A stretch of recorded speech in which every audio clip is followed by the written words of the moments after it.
সালামু আলাইকুম। আশা করছি আপনারা ইতিমধ্যে আমাদের ট্রায়ালটি অ্যাক্টিভেট করে নিয়েছেন ওয়ার্ডপ্রেস প্লাগইনের জন্য। সো এখন আমি আপনাদেরকে দেখাবো কিভাবে আপনারা সেটআপ উইজার্ডটি সেটআপ করবেন। তো এখানে আপনি ফরেস্টপাইল সেটিংসে চলে আসলে আপনি দেখতে পাবেন যে সেটআপ উইজার্ড নামে একটা অপশন আছে। তো এখানে আপনি ক্লিক করলে একটা পপআপ বা মডেল ওপেন হবে। সেখানে প্রথমেই আমাদের লাইসেন্স কিটা অপশনটা আছে। সো এটা যেহেতু আমরা একবার অ্যাক্টিভেট করেছি, সো আমাদের আর করা লাগছে না। আমরা নেক্সটে যাচ্ছি। এখানে এসে আপনাকে আপনার যে ফরেস্ট পাইয়ের ইমেল এবং পাসওয়ার্ডটা আছে সেটা এখানে আপনাকে এন্ট্রি দিতে হবে, ইমেল এবং পাসওয়ার্ড। এটা দেওয়ার পরে নেক্সট স্টেপে আসবে। এখানে আসার পরে স্টেপ ফার্স্টে এপিআই কি এবং এপিআই সিক্রেট দিতে হবে। তো এখানে আমি জাস্ট আমার অ্যাকাউন্ট থেকে এপিআই কি এবং এপিআই সিক্রেটগুলো নিয়ে নিচ্ছি।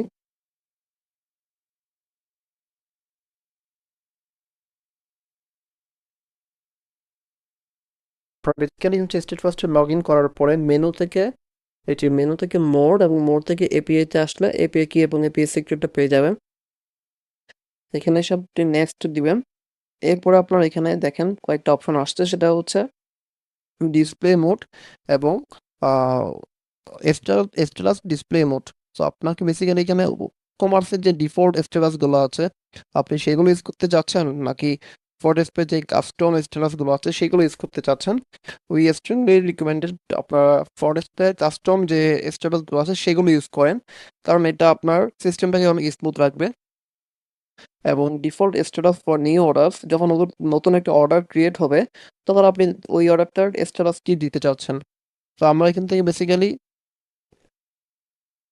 স্ট্যাটাস সিলেক্ট করতে হবে, বাট এখানে এই মুহূর্তে লোড হচ্ছে না। এটা স্ট্যাটাসটা আমাদেরকে আগে ক্রিয়েট করে নিতে হবে। তো আমি নেক্সটে যাচ্ছি। এখন এখানে সিকিউরিটি ফ্রড প্রিভেনশন রুলস আসছে বেশ কিছু। এটা হচ্ছে auto check delivery ratio.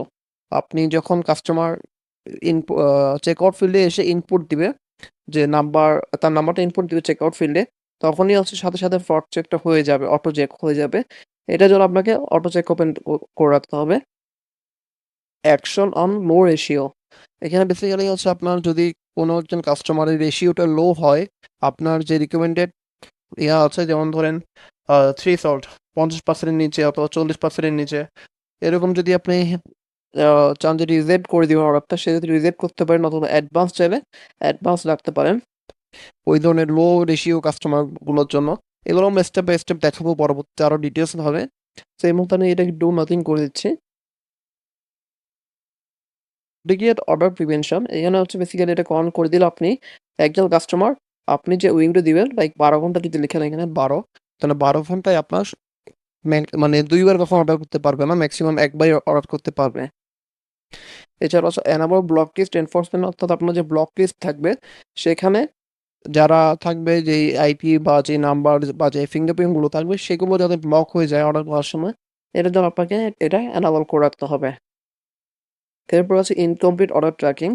Incomplete order tracking এটা এনাবল করে রাখলে আপনার যে ইনকমপ্লিট অর্ডারগুলো থাকবে সেগুলো ক্যাপচার হয়ে ফটোস্পে আপনি দেখতে পারবেন।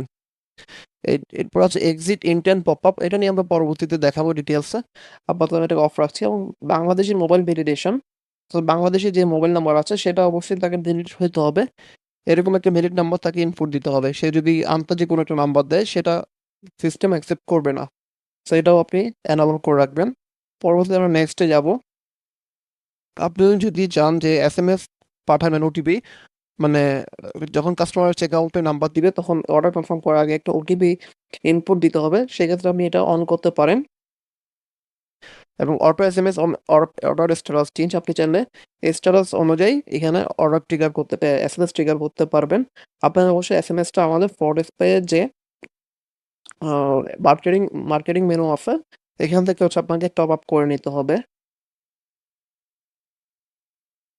এসএমএস ব্যালেন্স লো অ্যালার্ট, যদি আপনার ব্যালেন্সটা লো হয়ে যায় সেক্ষেত্রে এখান থেকে একটা এসএমএস পাঠাবে আপনাকে, অ্যাডমিন ফোন নাম্বার দিয়ে রাখবেন। তো আপনার এটা তখন আপনাকে একটা অ্যালার্ট পাঠাবে।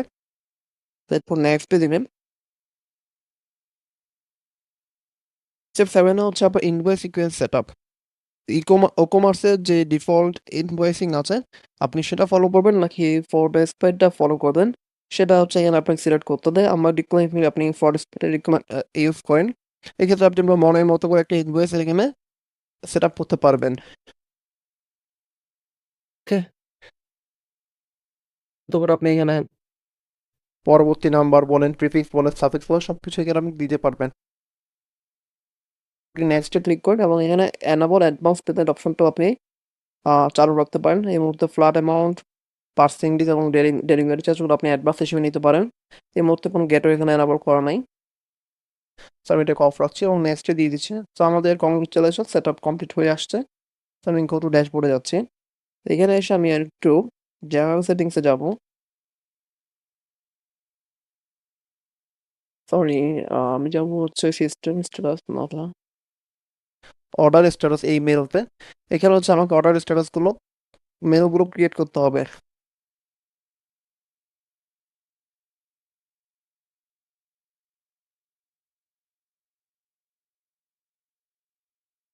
এখানে আমি স্ট্যাটাস আপনার কুরিয়ার বুকিং দিচ্ছি, আপনার শিফট এবং কাস্টম স্ট্যাটাস এগুলো ক্রিয়েট হয়ে গিয়েছে অলরেডি।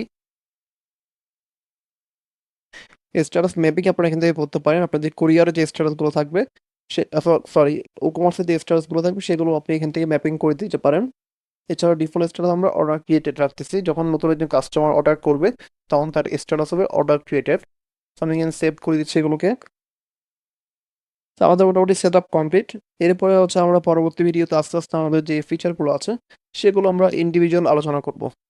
সবাইকে ধন্যবাদ। কারো যদি কোনো কোয়েশ্চেন থাকে কাইন্ডলি আমাদেরকে সাপোর্ট নাম্বারে যোগাযোগ করবেন। Thank you.